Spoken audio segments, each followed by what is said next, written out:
இதையே நான் காஞ்சிபுரம் மாவட்டத்தில் இருந்து நான் சொல்றேன்னா, தெரிஞ்சோ தெரியாமலோ இந்த மாவட்டத்துக்கும் நமக்கும் ஆட்டோமேட்டிக்காவே ஒரு கனெக்ஷன் ஒன்று ஏற்படுதுங்க.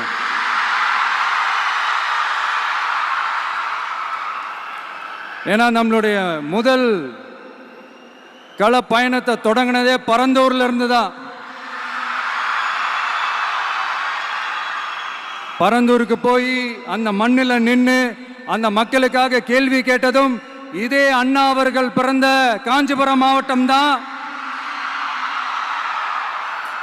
இன்னைக்கு ஒரு பெரிய மனவேதனைக்கு அப்புறம் இந்த மக்கள் சந்திப்பு நிகழ்ச்சிக்கு வந்திருக்கிறதும் அதே அண்ணா அவர்கள் பிறந்த காஞ்சிபுரம் மாவட்டம் தான்.